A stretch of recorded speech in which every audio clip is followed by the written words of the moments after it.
From New York City, the makers of Clipper Craft clothes for men and more than 1,200 leading retail stores from coast to coast present Sir Arthur Conan Doyle's immortal character, the world's most famous detective, Sherlock Holmes, starring John Stanley.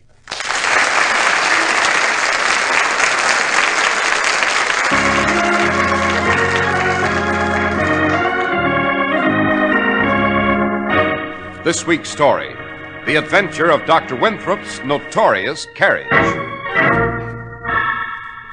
Are you accusing your husband, Mrs. Winthrop? My husband's lost his love for me, Mr. Holmes. He's betrayed me. I have no reason to defend him. I see. Lately, he's been impossible. He behaves like a sadistic lunatic. Well, we better move quickly, Holmes. Look into this so-called accident. Yes, Watson. But we must move cautiously if we value our own lives. For this is an elusive killer we seek, of great talent. A talent for slaughter, in a sudden and completely unexpected way.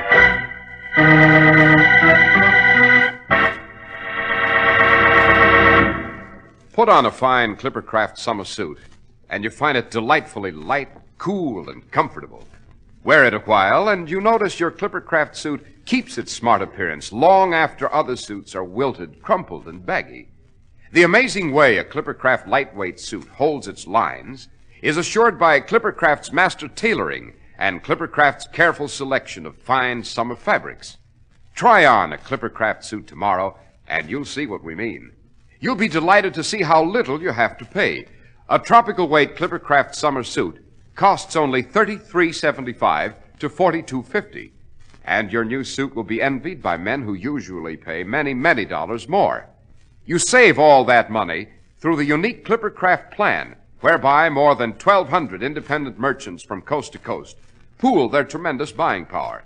You get the benefit. Wear a Clipper Craft summer suit and feel better, look better, and save money.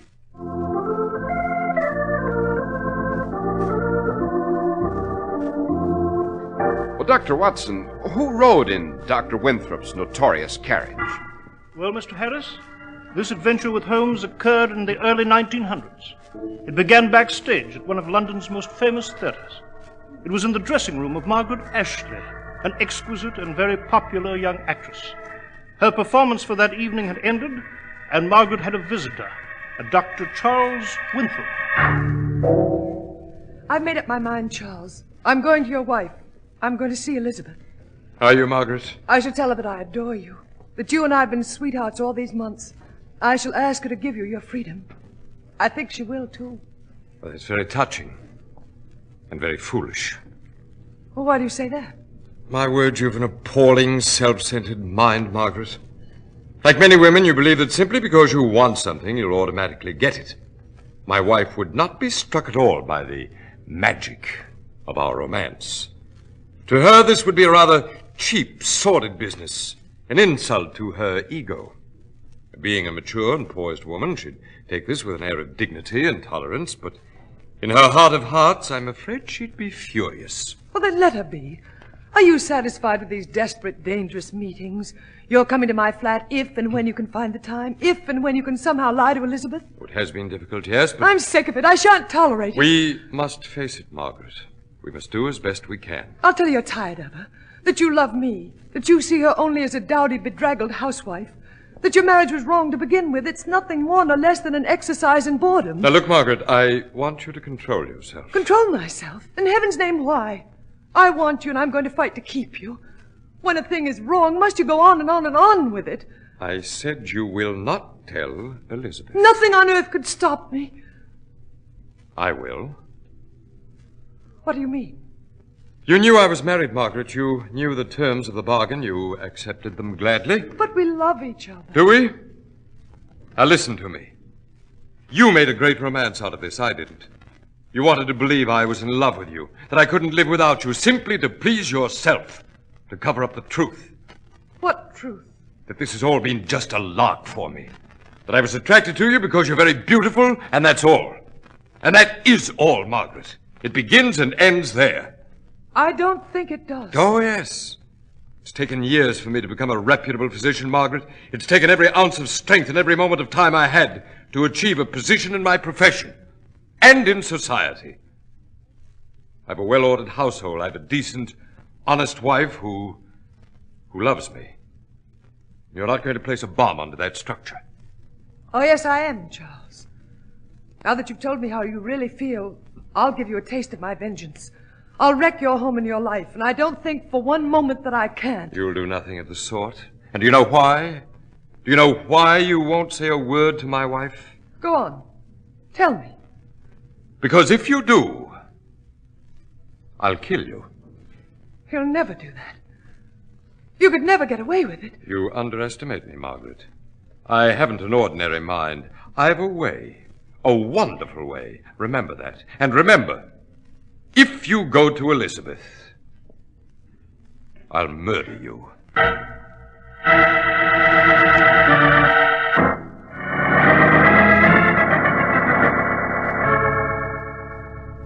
Good evening, Miss Ashley. Shall I call a cab for you, miss? Yes, Peter. It might be a bit difficult, miss. Awfully late. You're the last to be leaving the theatre. I wanted to avoid the crowd that's always here at the stage door, Peter. I'm exhausted. I couldn't possibly write an autograph or smile at anyone. Your gentleman caller hasn't been here in a few days, eh, miss? No, he hasn't. That's such a fine gentleman. I certainly miss those tips of his, I do. The cab, Peter, please, please. I hear a carriage coming now, miss. Perhaps it's a cab. Yeah. He'll be having a talk with a bobby, he will, ripping down the alley at that speed. Look out, miss! He's driving right at you! He's locked a gun! Stop! Come back here, you! Stop! Stop! Oh, he's killed her. He's killed her.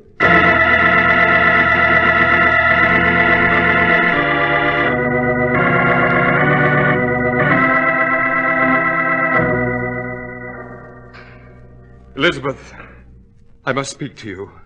Yes, Charles, dear. It's about this item in the newspaper. Oh, one of your patients in trouble? No, read that, please. Oh, yes. Yes, I heard about that terrible accident. And Margaret Ashley was such a lovely young actress. It was a horrible, premature death for her. Elizabeth, darling, I don't know how to tell you this, but I must. I want you to try to understand. Understand what, Charles? Darling, you seem so distraught. What's wrong with you? Well, there'll be an investigation. The police will be after the driver of that carriage, the man who knocked her down and then drove off. Well, yes, of course they will, and I hope they find him, too. Insane, brutal to drive so carelessly. Well, the police suspect that it wasn't an accident. The doorman's testified that the driver of the carriage seemed to go deliberately out of his way to hit her. Oh, Charles, they suspect murder? Yes, they'll probe very deeply.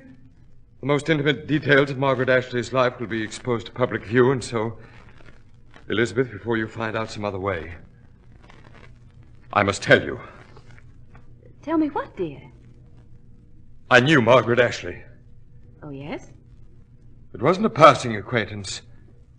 I was seeing her regularly. I visited her flat whenever I had the chance. She was in love with me. Oh. You were sweethearts, Charles. Is that it? Yes. I've no excuse. It's just some mysterious element in the chemistry of a marriage that does that to a man. I'm prepared to do whatever you say, Elizabeth. Well, Charles, it's quite hard for me to say anything at all. It's very difficult for me to face it, dear. I'm so sorry, Elizabeth. Terribly sorry. Well, have you any idea who might have killed her? I know. Charles. Yes? Charles, did you kill Margaret Ashley? Of course not. How could you think such a thing? Now, Charles, don't lie. Don't try to live with a lie like that. You've told me some of the story. Please tell me the rest. I've got to know, Charles. Please, did you kill her? Did you drive the carriage that awful night? No, I did not.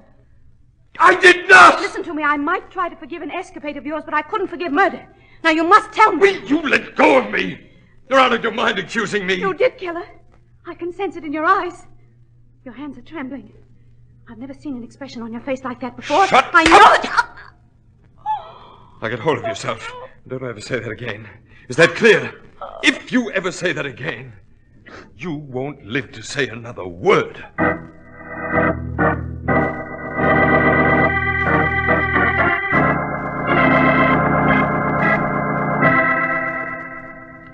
I had to tell you my story, Mr. Holmes. I quite understand, Mrs. Winthrop. My husband has lost his love for me. He's betrayed me. I have no reason to defend him. And lately he's been impossible. He behaves like a sadistic lunatic. Why haven't you told the police, Mrs. Winthrop? Because, Dr. Watson, I have no formal charge to make. I can't prove a thing. It's just my instinct. I feel that he killed that poor girl, and I will not harbor a killer. I need your help, Mr. Holmes. Well, the circumstances of the accident, Mrs. Winthrop, make it almost impossible to prove willful homicide. Where does your husband say he was on the evening of Margaret Ashley's death? He'd had a call, an emergency, quite far out of town. He claims that he left the carriage at home and took a cab. He was too tired to drive himself. He claims that when he reached the address given him, there was no such place. So he came home again. Oh, it's very flimsy. Did he give you the name of the patient who'd called him on this wild goose chase? Perkins. Mrs. Thomas Perkins. I did some investigating on my own. I telephoned every Thomas Perkins in the directory. None of them ever heard of Dr. Winthrop. Did your husband mention this supposed patient who vanished? Not a word.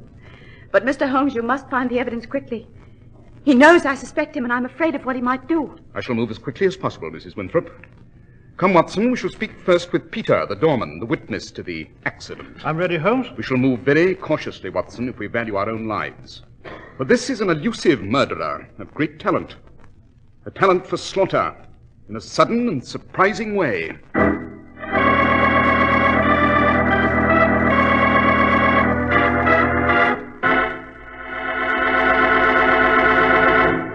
With June just around the corner, you can expect a sudden heat wave any day. And that means many men will rush into Clippercraft stores for new, smart, cool, lightweight suits. So, to get the very best in service, the widest selection and prompt attention, it's smart to come in now for your Clippercraft summer suit. And it's smart at any time to buy your suits from the fine local store that sells famous Clippercraft lightweight suits at only $33.75 to $42.50. The exceptional quality of Clippercraft clothes is guaranteed by the Clippercraft label in every suit and sport jacket, the trademark derived from the staunch Clipper ships that established honest New England quality everywhere in the world. You can always rely on Clippercraft clothes and the store that proudly sells them. That's why men who know insist on Clippercraft clothes bearing the Clippercraft label. So be sure to visit the Clippercraft store in your city. These leading stores in the metropolitan area are proud to add their names to Clippercraft in your suits, sport jackets, and tropicals. In Manhattan, Saks 34th, Broadway at 34th. John Wanamaker Men's Stores, Broadway at 8th and 67 Liberty Street. In Brooklyn, Abram & Strauss. In Newark, New Jersey, Boulevard Men's Shop, Kresge, Newark. And in Jamaica, the B&B Clothes Shop, 16408 Jamaica Avenue.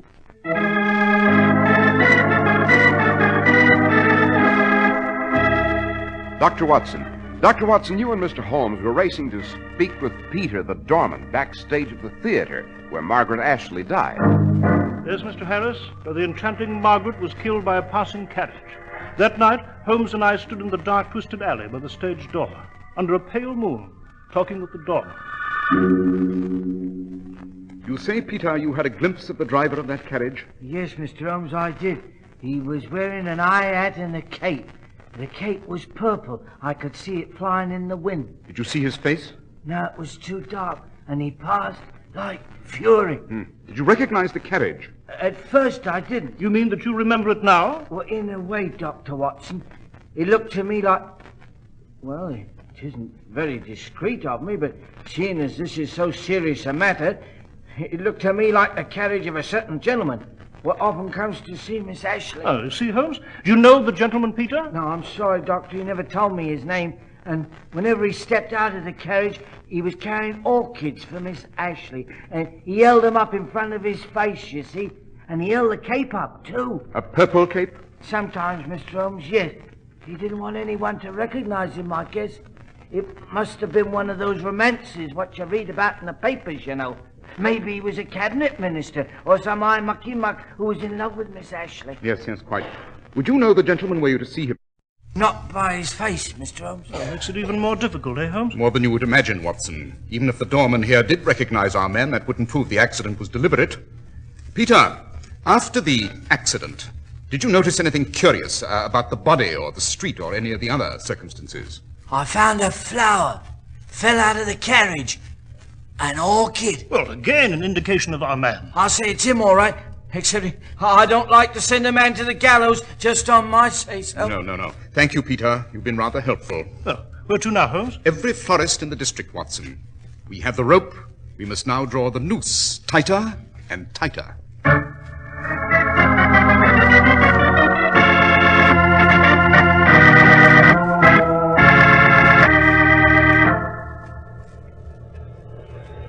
That's the door to Dr. Winthrop's house, Holmes. Let's just keep an eye on it.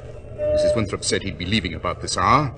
Once he's gone, we can speak to her, look at the house, and search for clues. But we must have him out of the way first. Holmes, that florist. He recognized the photograph of Dr. Winthrop. Said he always bought flowers there. But he wasn't there on the night of Margaret Ashley's death. You seem very impressed, Holmes. Confounded why? Shh. Look, Watson, there he goes. He's leaving his wife now. See? Yeah. As he's going down the street. She's waving goodbye to him from the doorway. Attractive blonde, isn't she? Why should he lose interest in her for the sake of that actress? Fascinating as that province may be, Watson, it is not within the bounds of my territory. Now come, across the street. He's out of sight.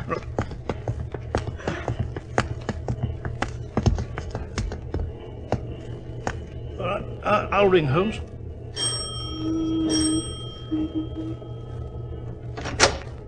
Oh, Mr. Holmes, Dr. Watson, he's just left. Will you return shortly? No, we've time. Come in. Well, lovely home, Mrs. Winthrop. It was, Dr. Watson, until the shadow fell across it.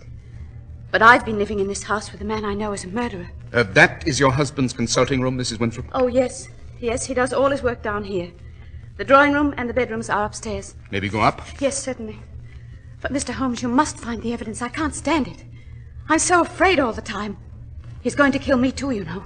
I saw him alone in his office last night. He didn't know that I could see him in the mirror. He'd a scalpel in his hand, and he was fingering it like... Oh. Then there's another thing. The night before, we took the underground to go to the theater. I was on the edge of the platform. I realized it just in time. He was standing directly close behind me. He could easily have pushed me in front of the train. Then there are poisons here in this cabinet. He opened the cabinet just before he left. He must have stood gazing at it for a full 5 minutes. He'd never done that before, Mr. Holmes. Calmly, Mrs. Winthrop, calmly. Come along, Watson. We shall search every inch of these quarters.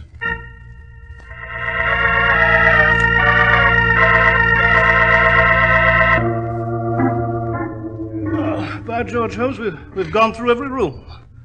No letters from Miss Ashley, nothing at all here. Not a scrap of evidence. Mrs. Winthrop, in which wardrobe does your husband keep his clothes? Oh, here, Mr. Holmes. But you'd better hurry. This has taken a great deal of time, and he may be back soon.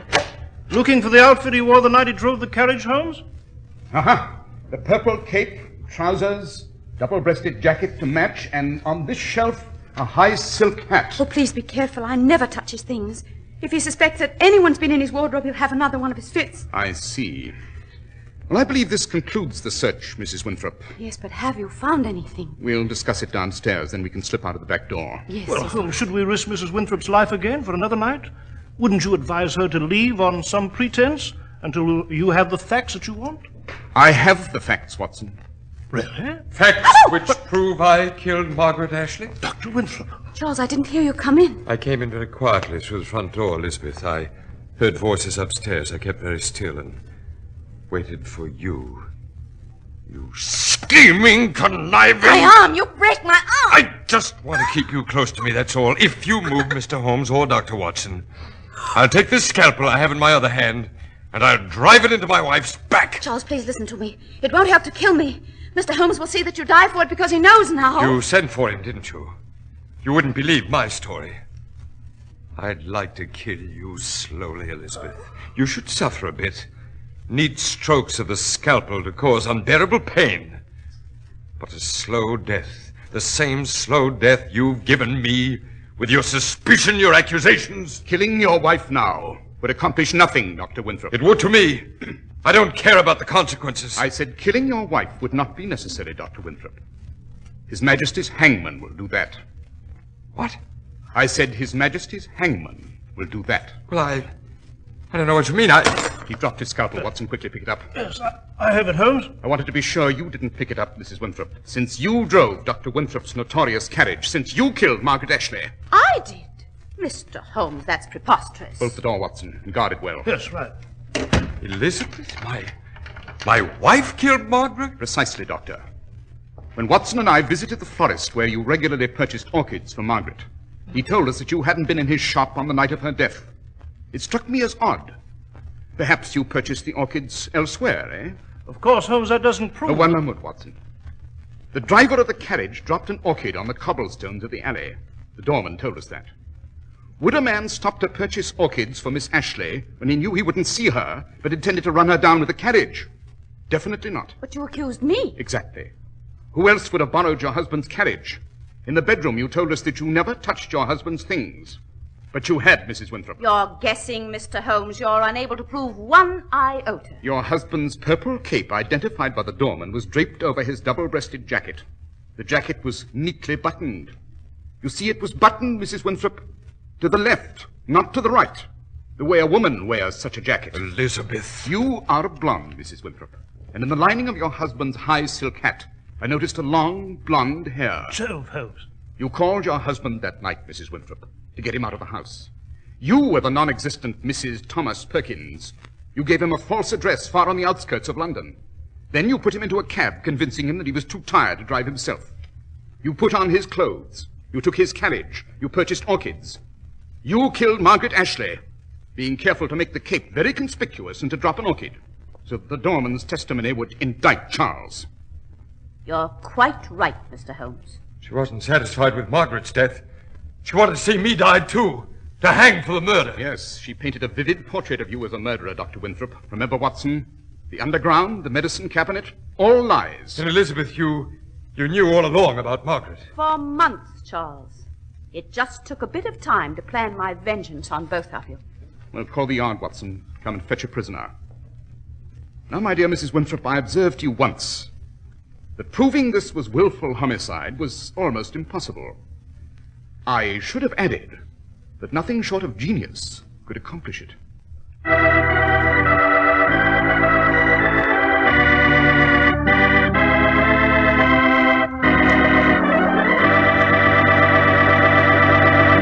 Well, Dr. Watson, that was a very astonishing development, to find that Mrs. Winthrop had driven the doctor's carriage. Well, if surprises are your dish, Mr. Harris, then you've something to look forward to in the adventure I shall relate next week. And what do you call that memoir, Doctor? Next week, Mr. Harris, I shall relate to you The Adventure of the Curious Crypt. It concerns a bow-legged man, a weird laugh, and a taste in silver.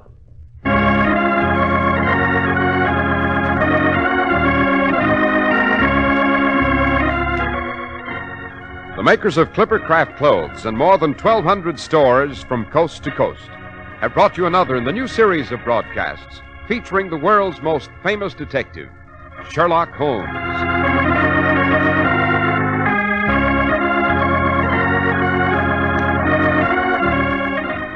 Our stories are based upon the character Sherlock Holmes, created by Sir Arthur Conan Doyle, and the program is produced and directed by Basil Rathbone. Sherlock Holmes is played by John Stanley, Dr. Watson by George Spelvin. This week's story was written by Howard Marital, with special music by Albert Berman. If you don't know your Clippercraft dealer, write Clippercraft, 200 Fifth Avenue, New York City. The disabled veteran is paid to make the puppy you are wearing. He needs your support. Be sure to listen next week to Sherlock Holmes in The Adventure of the Curious Crypt. This is Cy Harris speaking for Clippercraft Clothes.